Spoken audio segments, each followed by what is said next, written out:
Welcome back to another painting video with Big Deno. I am Big Deno. And if you can hear my cat in the background, that's because she is lying right beside me having a good old purr. So this video is going to be different to some of the other ones because it is firstly only half of a project, and secondly this was a very experimental piece and idea for me, and I'll get into the specifics of that a little bit later on. But here I am doing some airbrushing, and you would have seen that I mix most of the colours that I use in the cup, and I always start with thinner and then add the colour. The colours I've used here, I've used two. It's Chimera Yellow and Chimera Warm Yellow and Chimera Magenta. So I wanted to, here we go with the mixing again. It's great stuff. Look at this. Great camera work in this episode, you can expect. I tried a new camera technique actually where I've taken it a bit further away and I've digitally zoomed in, so we should get slightly less shutter and a slightly clearer picture, which is exciting. So here's the magenta. So initially what I was planning on doing was a warm shadows and cold highlights, and so it's something that I experimented with during a class that I took with Craft World Studio a few months ago, and I haven't really experimented with it enough since then, so I wanted to try it. And so the two colours, magenta and warm yellow, are both warm colours. I mixed the two together for this third airbrush layer, and what I had intended was for this to be very much the starting point, and I would then build up colours through cold colours. I didn't actually intend on having a cold side and a warm side. I just wanted to have some interesting colour variation to start with.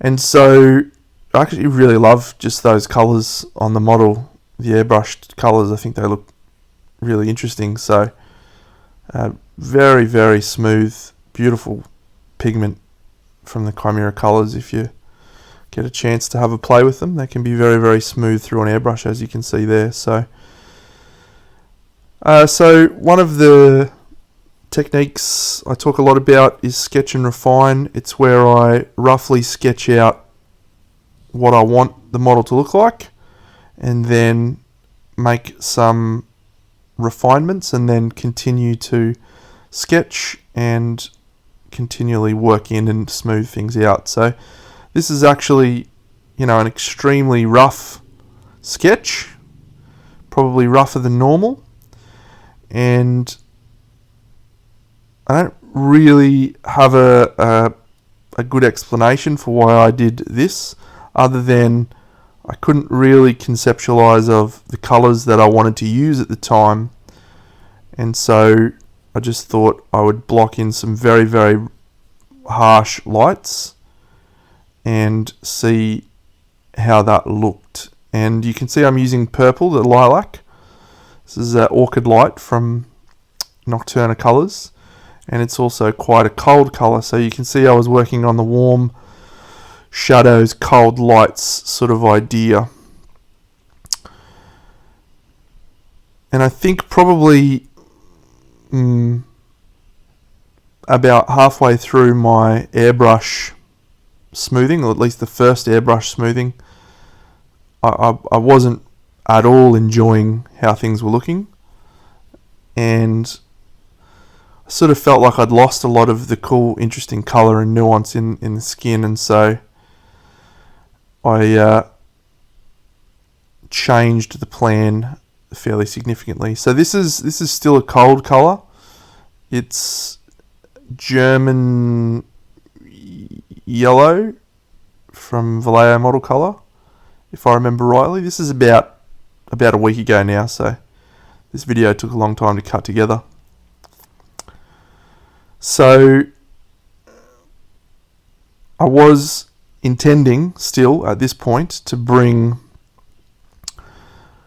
both of these two different colours together into a cold highlight and try and fuse the yellow and magenta sides together. And that this wasn't actually intended to be a cold side and a warm side.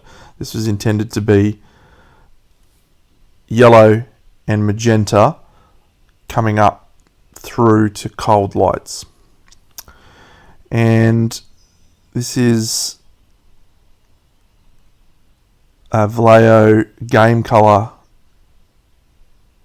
verdigris mixed in with the German yellow, and this is where you can start to see the plan of me trying to blend these two sides together a little bit. But yeah, as I start airbrushing, I just don't enjoy what's happening. So the great thing about this approach and why I like it is that it just if you make a mistake, and believe me, I make mistakes all the time, you can just look at it and fix it really quickly. So by taking this approach of looking at the model and just roughing out areas and roughing out colours and having a plan and then trying to visualize that plan a little bit more when the model has this sort of level of color on it. I mean, if you take this model and move it away from normal lighting and sort of squint a little bit, the colors blend together and you just get a bit of an idea of what it's going to look like. So this is a duck egg green and a little bit of German yellow color, and I also mixed in both of those base colors, the Chimera yellow and Chimera magenta, to just create something of a mid-tone and smooth it out. And at this point I realized what I was planning wasn't working, so I decided to shift into an atmospheric piece, which maybe I'd realized at the start that wasn't going to work the way that I wanted it to. So I started to plan around having a cold side and a warm side instead of warm shadows. I still do have warm shadows across the final piece, but this ultimately is vastly different to what I had planned, which is great. So this is pure duck egg green, which is a Vallejo model color, air color, model air. It's like a pale lime green, not lime, it's pastel. And this was still pushing for the colder light idea. So when you're using the airbrush to smooth out blends, I've had a question from a couple of people: why paint at all? Like, what's the point in using a brush underneath? And it's because the airbrush, here's the first of many fuck ups, right? So you can see I've got some spatter down the bottom there because I didn't quite use my airbrush correctly. Fantastic. Having an opaque color for the airbrush to go over the top of just means you get a stronger result from the airbrush, because the airbrush works with very transparent layers, and yes, you can do opaque layers through the airbrush, but that's one thing I've found that tends to clog up the airbrush a lot. It also is not the easiest way to get super smooth blends. So by using a more dilute color, you can create more smooth transitions, more harmonious blends. But the downside to that is you don't have that strong, punchy, opaque colour. So by painting with a brush first, even just with the rough sketches you can see there, and then using the airbrush over the top, you just get a colour that has more vibrancy and more power. So I added a little bit of saturation back in because the duck egg green and the lights were losing a lot of saturation, which is just that there was a lot of light, high value but desaturated colours. So put a little bit of scarlet, a little bit of the orange colours again back into the skin tone, helps bring a little bit more vibrancy in there. And this is Orchid Light, and I think I did actually mix a bit of duck egg green in as well. And honestly, at this point, I think I lost a lot of motivation is not the right word, but I was not feeling what I was doing. And this is a pretty common experience for me, particularly when I'm doing display stuff and challenging myself to do something new, that I don't understand how it's going to come together. But because I've been painting stuff for quite a while now and appreciate that this is a feeling that I experience a lot, I think this part of the experience is when just keep trying things and keep experimenting and see if you can reach a point where you start feeling like it could work. And when you reach that moment where you're like, oh yeah, okay, I can now see where this is going to go, that's when I find that real spark of enthusiasm and start pushing on with it a lot. So I won't say this part wasn't as enjoyable because, you're still getting to muck around with an airbrush and do fun stuff, but it certainly was just a very challenging conceptual idea to try and get out of my brain. This is actually very dilute Chimera Magenta, and I'm using that again for that same reason before, putting more saturation into the skin, just adding more life. Even though she's an undead vampire, I still wanted the skin to have some life. And one thing to, if you've seen this model, the finished model, and you'll see a little turntable video at the end of this video of the finished model, that the skin really goes through a lot of evolution.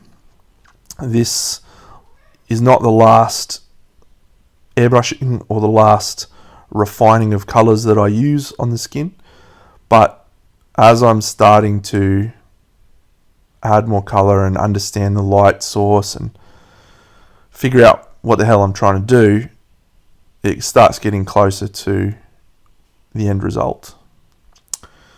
So probably something I'm not very good at, and there's a lot of those things, but one of the things I do struggle with is having enough contrast without losing saturation. It's just something I really struggle with. I can take a colour up to a very high value and get smooth blends and so on, but when you don't have enough saturation, which is the intensity of colour, it's very hard to think something's alive. It tends to look very pallid, and skin is one area where I'm fairly challenged on that. So this is very much something that I'm experiencing with this piece, and really trying to constantly go back in and add more color and add more depth is something that I do a lot.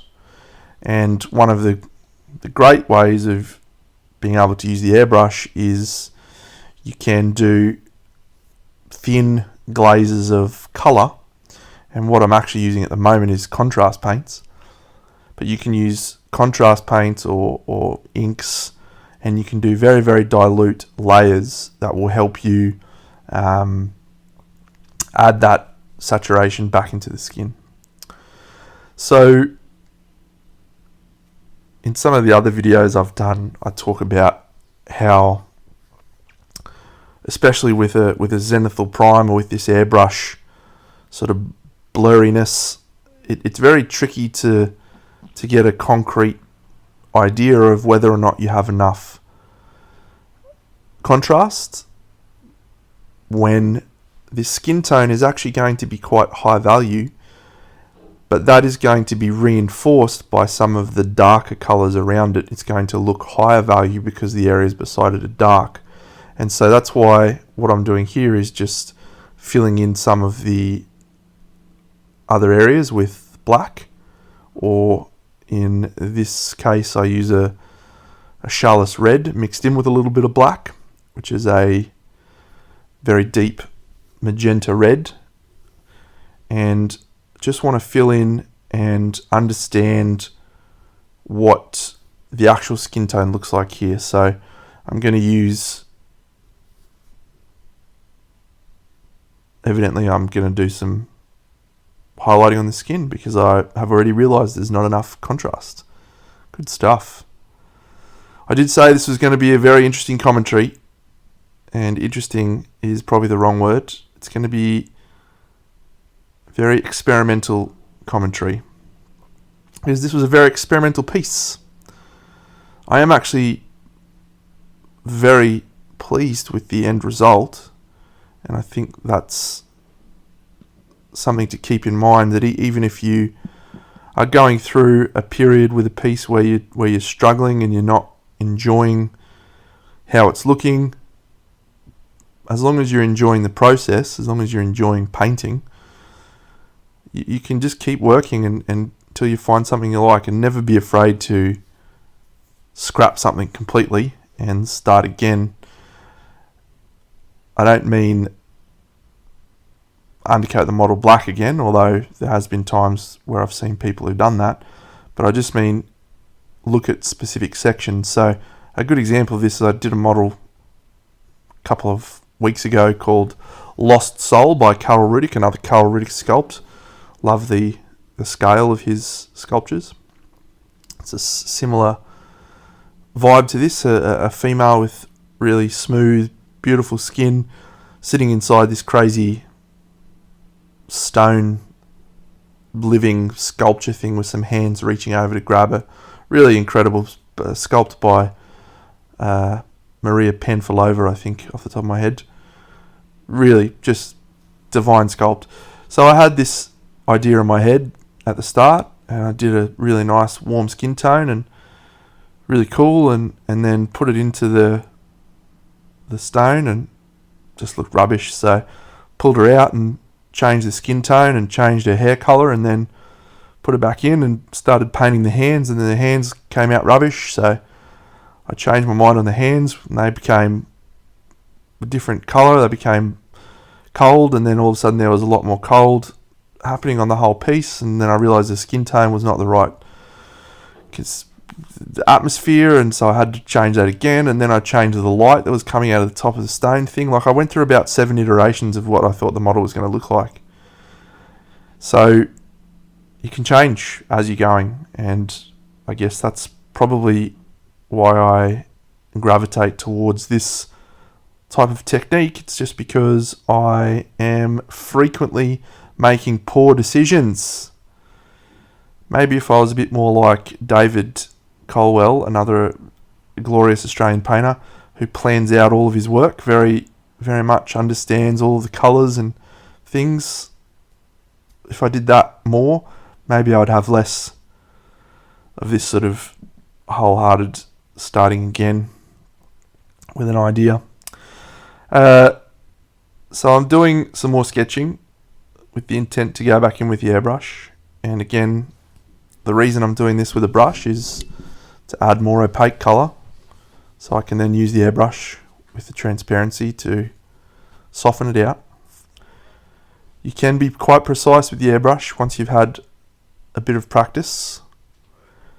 can get it down to very, very specific locations where you are centimeters away from the actual model and pinpointing specific spots. So it's just practice. This is a mixture of the warm yellow and duck egg green and some ivory, I think. Just adding the value contrast back in there and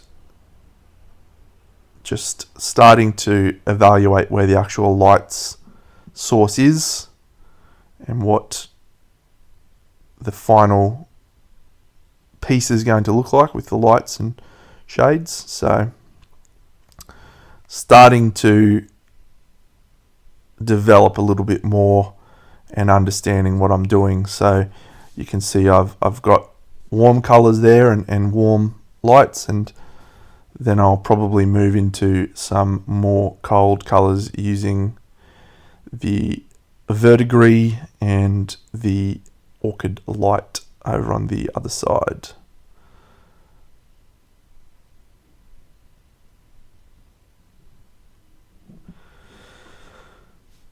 So one thing that I did not at all expect was how I would approach the metallic colours on this piece. I think the breast plate, if you could call it that, the boob cover, which is metal, and then the gauntlet and glove that she wears are incredibly fun shapes to paint non-metallic metal.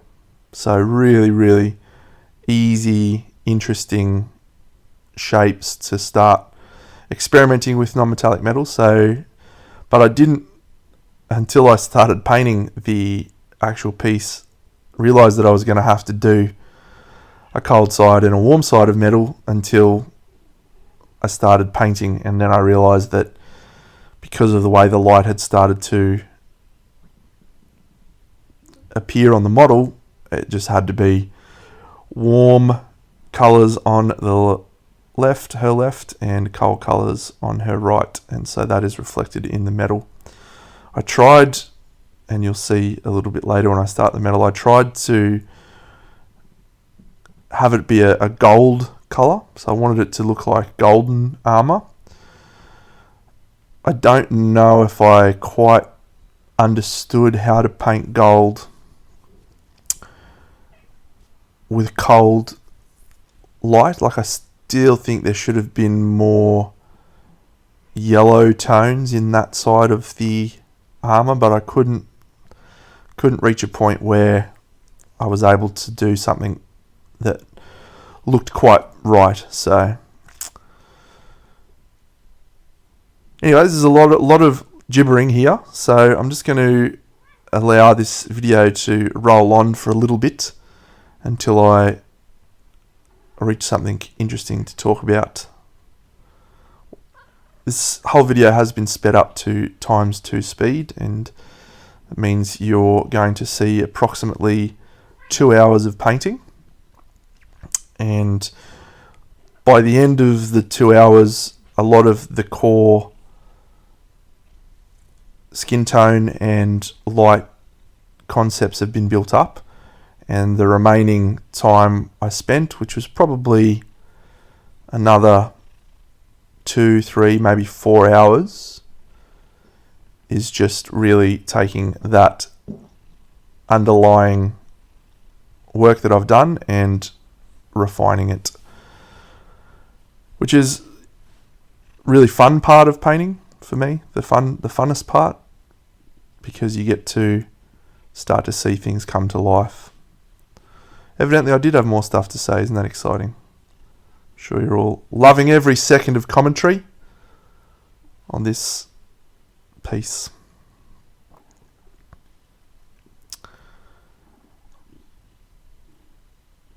I think if you're interested in experimenting with an airbrush, there's a few ways you can go.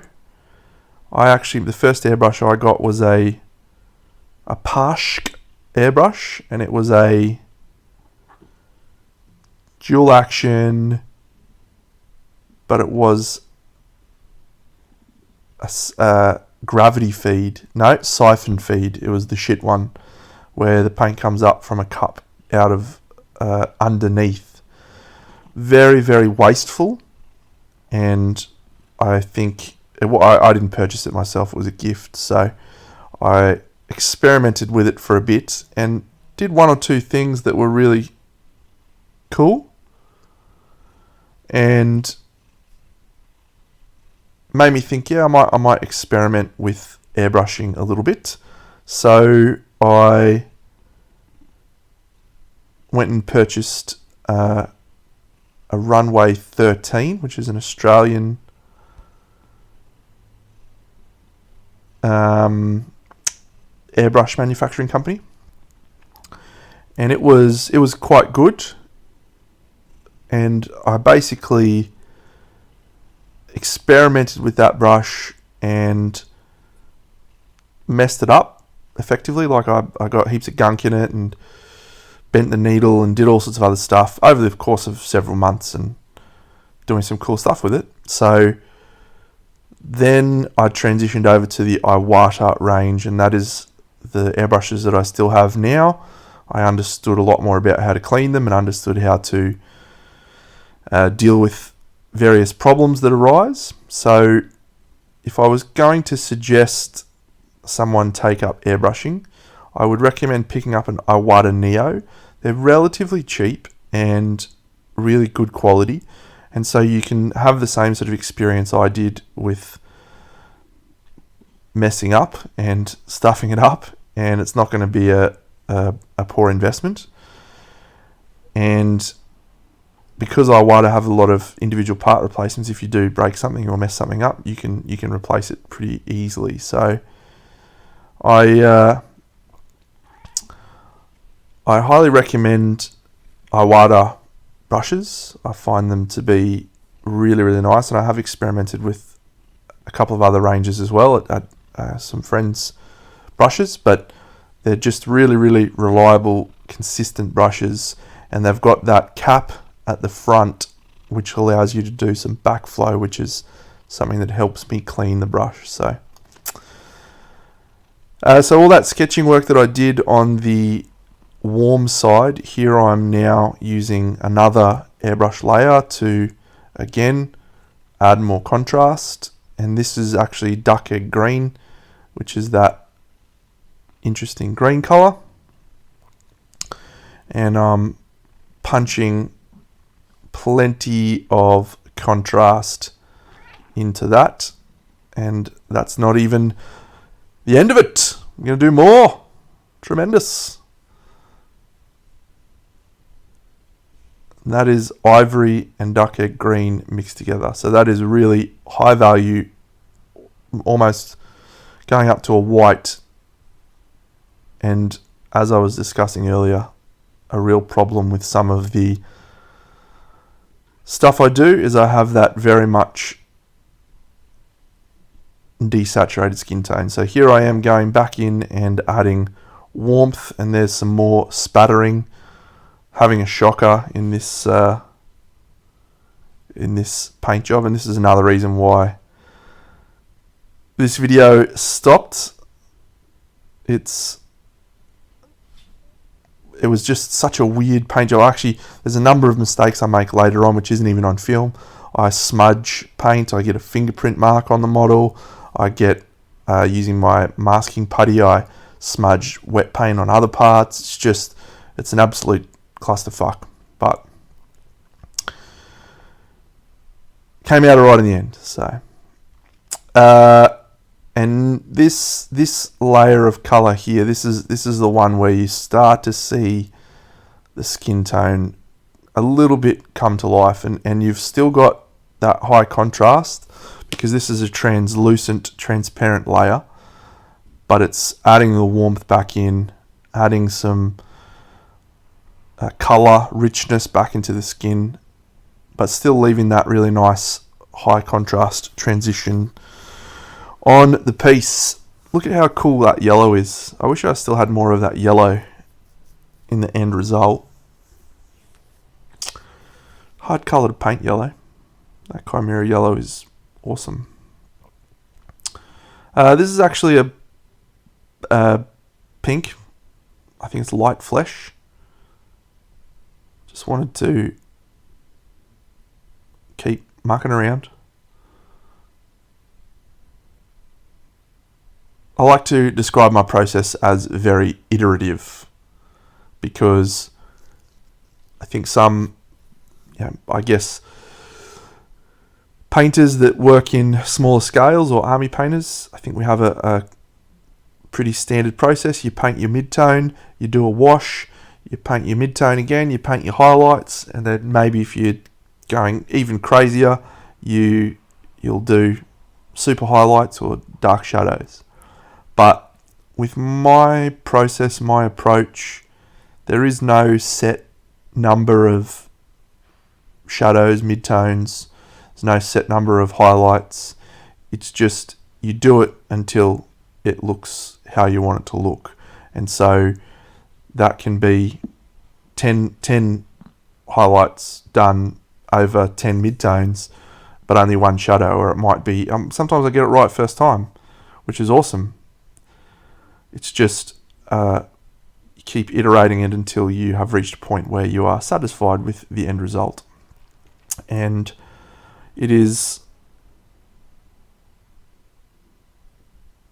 pretty challenging mindset to go from a gaming approach into this,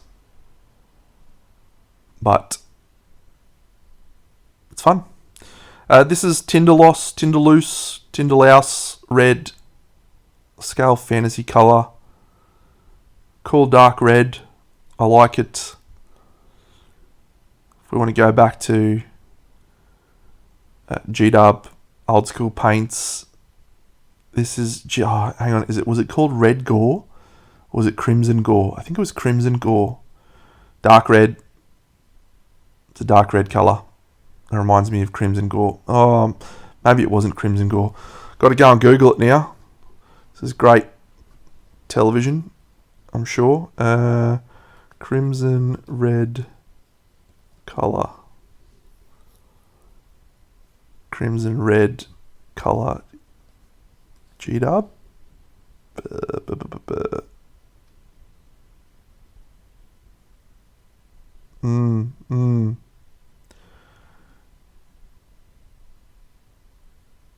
It was called Red Gore. I was right. It was Red Gore.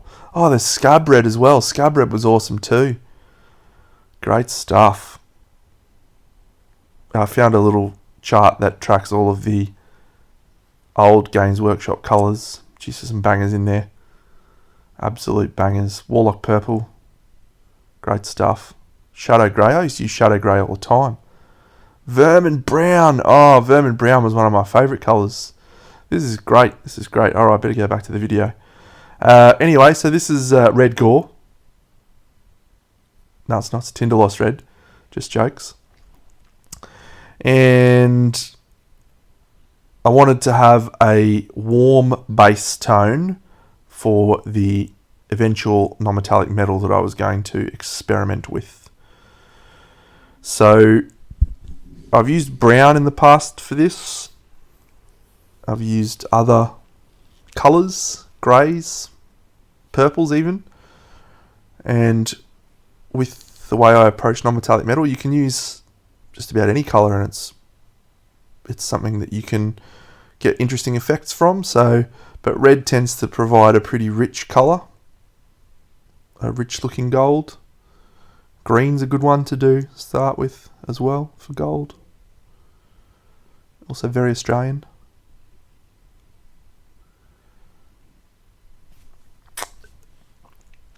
There we go, that's all dried now. I tell you what, that skull at the top of her head, geez, I had some trouble with that. Couldn't figure out how I wanted to do anything at all with that.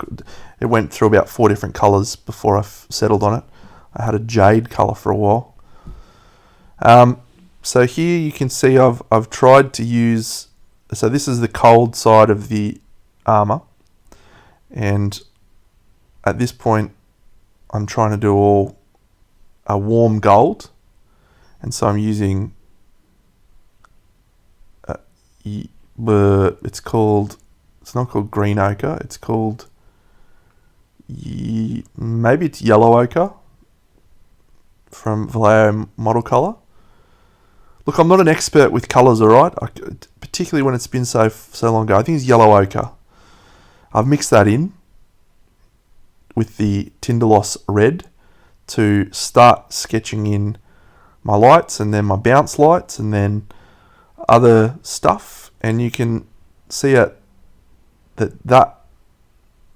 side of the gauntlet is actually facing the cold colours, and so I have to change that to be a cold gold, and I really have no idea how to do that.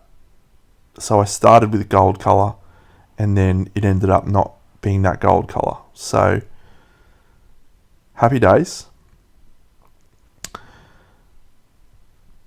I think I talked a little bit about non-metallic metal in my nun painting video. If you want to watch the nun painting video, I discuss non-metallic metal approach in a lot of detail, but I will touch on a few things very briefly here. So the light is the first thing you should think about when you start painting a model. Where is the light coming from? And you can see the light from this model. There's two different directions. One's coming from the right, and that's a warm light, and then the other one's coming from the left, and that's a cold light. Both of them are coming from the top. Don't ask me how or why, but when you have the light source in mind, what you then have to do is establish where you as a viewer are going to be looking at the object, the metal, and then because of the way that light bounces off objects, it generally interacts differently to how we would normally highlight an object. So a highlight of metal, a highlight of a normal object on these, if these gauntlets were just a normal object, you would have the light at the top and the shadows at the bottom. But with the way that metal reflects light, it tends to shift more towards the center of an object, because where you are viewing the object from, the light is bouncing off the center of that object back towards you. There's no, honestly, the way I do it, there's no real science to it. It's just think about how the light is going to bounce off the object based on where you're viewing it from. And then you also have to think about how the light is going to bounce off that object and then onto another object. And so that's why you'll see a lot of bouncing lights or secondary lights, where the light's bouncing off one part of the metal and hitting another one with slightly less power, and all sorts of other crazy fun things. So here I was mixing in that yellow ochre into the cold lights, and it wasn't coming up with a gold looking effect, so I think I just called it a day. Called it a day and just said, you know what, it's going to look like silver. Again, I should point out that I was really chuffed with how this model ended up. So if it sounds like I'm despondent on it, please know that I'm not despondent on the end result. I just had to work my way through a number of challenges and technical issues. So one thing I discussed with the airbrush is contrast paints, and I've actually been experimenting with them a lot. And one thing I've found them very, very useful for is actually non-metallic metals. Not to build up your lights and shadows at all. That's they won't work in the right way. But just to really add strong, saturated tint to the areas that you've painted. So there's a yellow contrast color, which is a very bright yellow, and there's also snakebite leather, the contrast color. So I mix those two together, and how annoying are those paintbrushes? Fuck them off, don't I? I mixed those two colors together and glazed it very thinly over the colors that I already painted, the lights and shadows from the metal. And as you'll see, I take this metal all the way up to quite a bright ivory. But by putting that glaze over it, it just adds all of the richness of the gold color back into the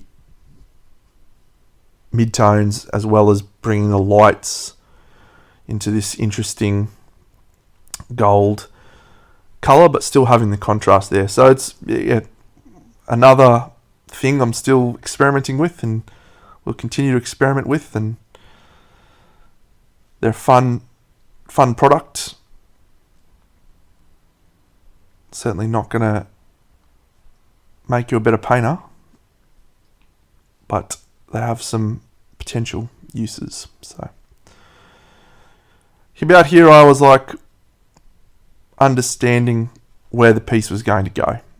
And so I think this is the point where I said, okay, this is going to, that paintbrush, how annoying. This is going to work, I said. So that was cool moment when I realized that I was actually going to be able to pull off this cold and dark side, and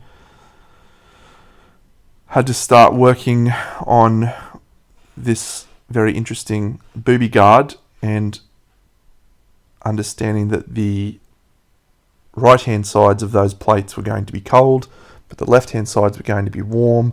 There was going to be some bouncing of colours around, all of that stuff. And so it was fun just to play around with this. And probably my favourite thing to paint at the moment, well, my favourite two things, is skin and metal, which is, if you have a look at a lot of the models I paint, there's mostly just skin and metal, because that's what I love to paint. So this is a great piece where I got to really experiment and push myself and push the boundaries of what I've been learning over the last few months, and what I've in fact learnt in putting together these videos. Alright, I have no idea what's going to happen next. Oh, there's snakebite leather. Contrasts. Yes, here we go. What have you got pink out for, Deno? I didn't remember that I used pink here. So I think that's just snakebite leather. Maybe a tiny little bit of the yellow. Oh, that's right. I use purple and pink mixed in with the snakebite leather to try and add purple tinges to the gold on the other side, and it doesn't work at all. So, but yeah, you can just see that little left-hand booby guard. That's an area where the colour came out really, really perfectly. The metal came out exactly how I wanted it to look. See, that sort of just looks like a dirty colour instead of it being gold with a purple or cold light. So it didn't really work at all. Believe it or not, this is actually diluted contrast paint. I'm not just going pure contrast here. I've actually mixed in a little bit of Joe Sonia Magic Mix, a medium, to help the contrast dry slightly differently, a little bit more evenly, and a little bit of water as well, just to help it flow off the brush. So using the hairdryer there to dry it off in case you are wondering what is happening. And then adding another layer of the snakebite and the yellow, really chunking it up there.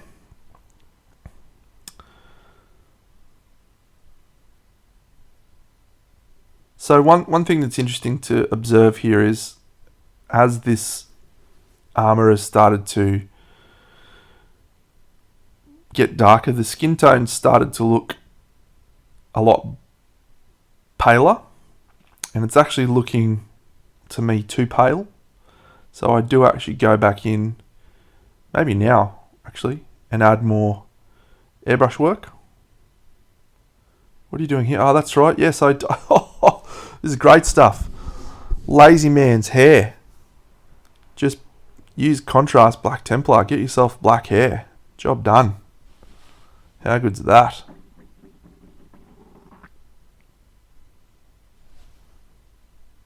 This is actually not a very good way of painting hair. That was a joke. But again, experimentation. I was wondering if I could use the contrast paint the way that it was described on the bottle and see if that would leave enough of the colours that had been airbrushed underneath showing through.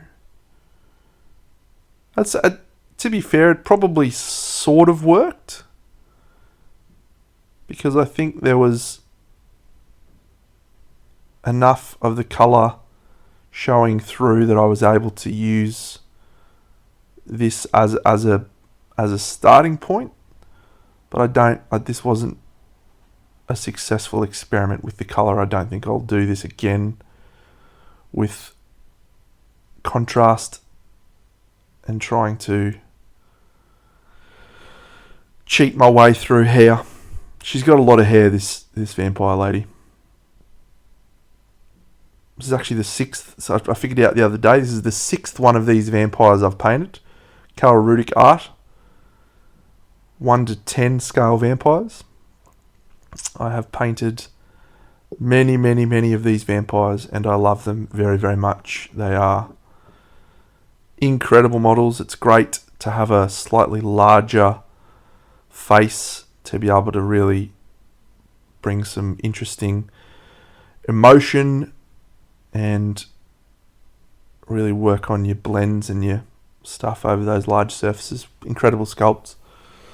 This is actually one of my favourite ones of the sculpts, and I bought it very early on, and then it felt like there was about 7 absolute banger versions of this that came out. If you're interested in seeing some absolutely incredible versions of this, you can Google David Colwell, who did a beautiful purpley blue skin toned one, and you can also Google Arnau Lazaro, who's a Spanish painter and probably up there with one of my favourite painters in the world at the moment, actually. But his version of this has just colour coming out of the skin like it's going out of fashion. It is incredible. He's got greens and blues and pinks and purples, and it's just a real inspirational version of this piece. So I had planned on painting this around the time I did some of the other ones, and then those 2 copies came out, and I was just like, I might shelve her for a bit and wait until something strikes my fancy.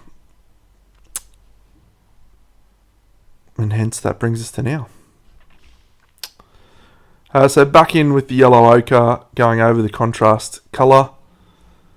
One thing you have to do with contrast paints if you want to use them in this sort of painting is be willing to use a varnish to kill their shine. They do dry with a lot of shininess, which is suboptimal. Can be used to your advantage, and in fact doing some very, very light airbrushing with a contrast paint can be quite interesting.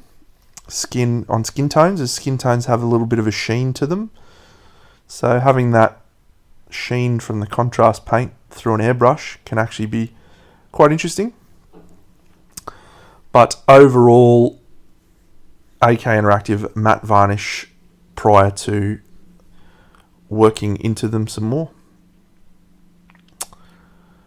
So I'm mixing in German yellow in with the colour here and starting to work on the lights when you're doing non-metallic metal, you need to have a lot of contrast in a small space. You need to go up through high all the way down to low on the value scale, and it needs to happen in a pretty condensed space for it to look convincing.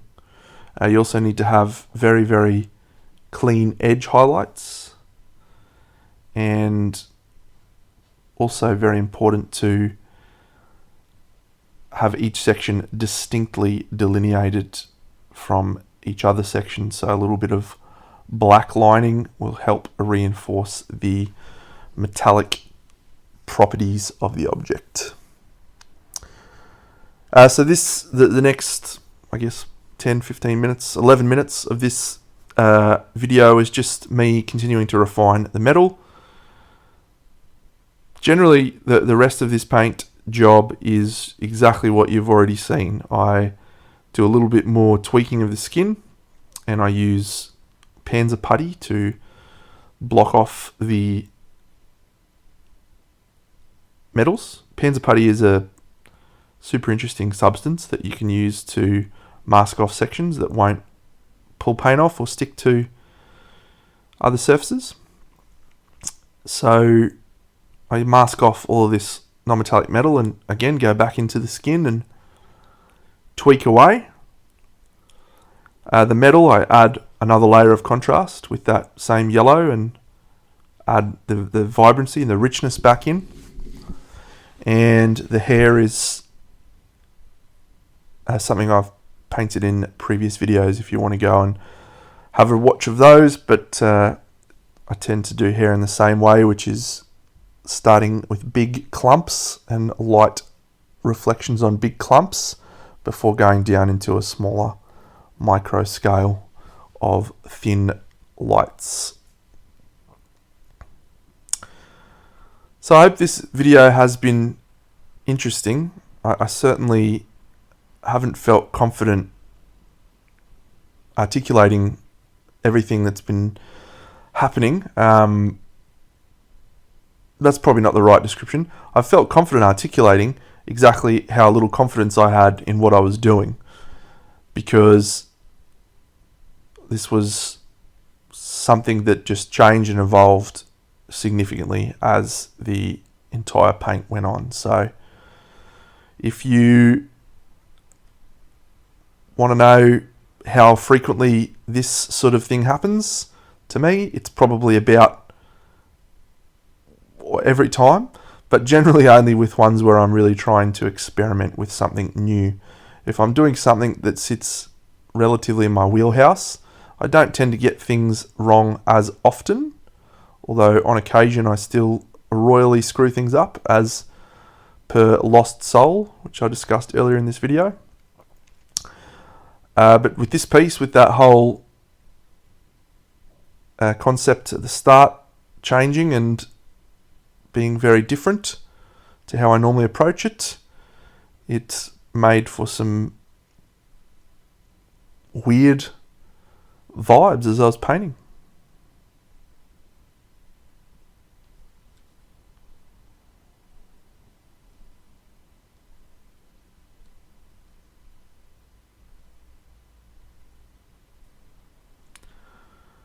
Just going to order my dinner while we're watching this last little bit of magnificent painting. All right.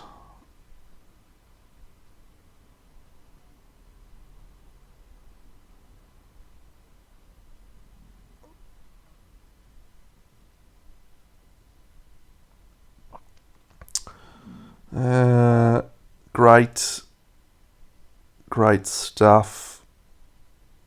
Just going to order a burger and chips from Grilled. Great stuff. Crispy bacon and cheese. Excellent.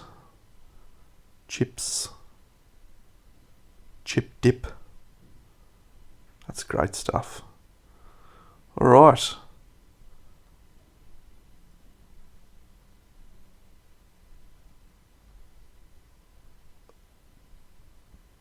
it's underway. It's on its way. Beautiful stuff. Did anything interesting happen while I was ordering my dinner? I'm going to guess not. I'm going to guess it was more repetition of this stuff. Interesting how that,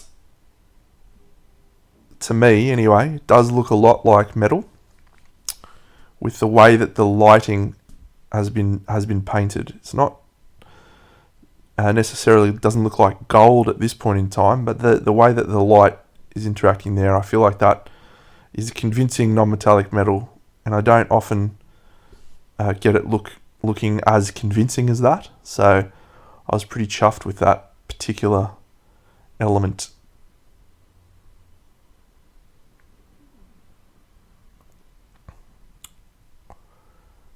Little micro scratches, little micro details there.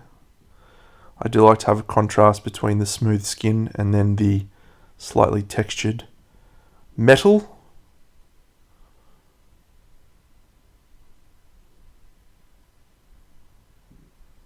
I have to say, it's actually a shame that I didn't continue filming this, because I think the way that it came together was quite pleasing.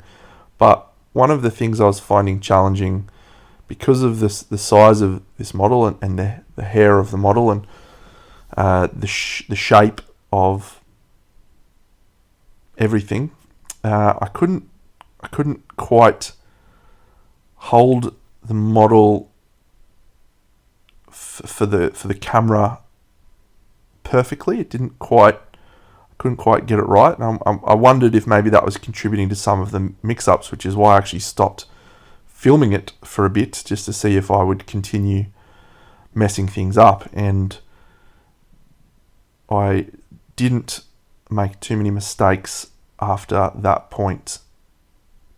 I did put a fingerprint on her belly and smudge paint from the Panzer putty, but aside from that, I didn't have any more problems from how I was holding the piece. So that's why I didn't end up filming the rest.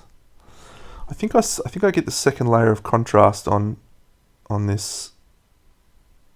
Yeah, that's what I'm doing there, I think.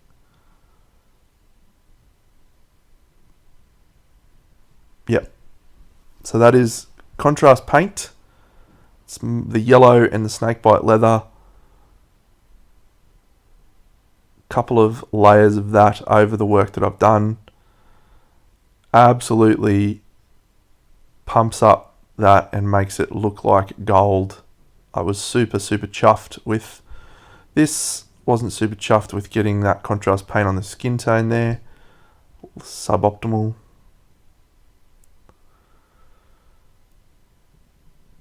And now we try and do something that looks like gold with a cold light reflection, and so it ends up looking more like silver than gold. What are you going to do? What are you going to do?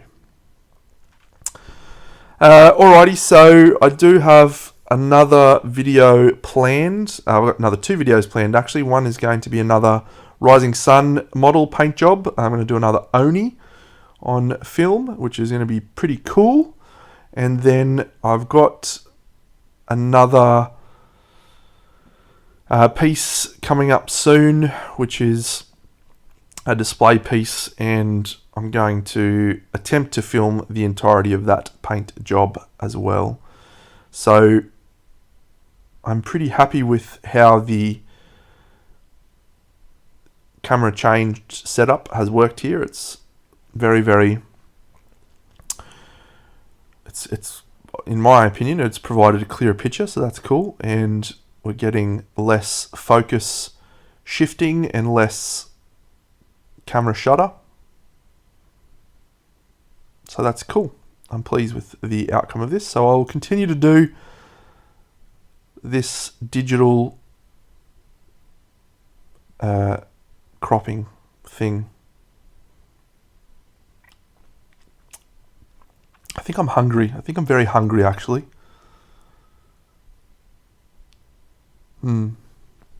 Anyway, 2 minutes to go. This is, as I said, about 2 hours of painting. Very experimental, challenging, piece. I think you'll enjoy the end result and what the end result turned out to be.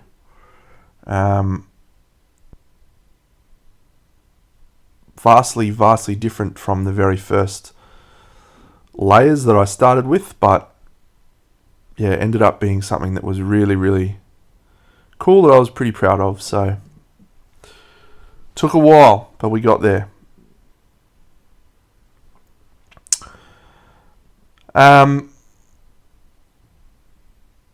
So yeah, if you have any feedback, etc., for ideas you would like to see me film and talk about, feel free to send them my way. I am going to try and keep these videos down to about 30 minutes of length. This particular one, I didn't want to do 2 videos for this because I didn't even think there was probably a video in this, but I felt like it was worthwhile showing some of the mistakes and some of the ways I tried to correct those. But yeah, so if you have any suggestions for things you'd like to see in a 30-minute video where I can maybe dial in on some specifics, feel free to do all that stuff that other YouTubers normally recommend, comments, etc. And I'll see what I can do. I tend to post my finished works in video form on my YouTube channel as well, so you'll probably see my other paint jobs being added here, and as I continue to work through stuff, some of it will be filmed and some not, but I've enjoyed trying to explain some of the concepts and approaches that I've taken, probably less so with this video and more with some of the other ones. So hope you enjoyed it. Stay on. In 10 seconds you'll see what the finished model looks like, but I'm going because my dinner's on its way. Gracias, thank you, see you all later. Big Deno out.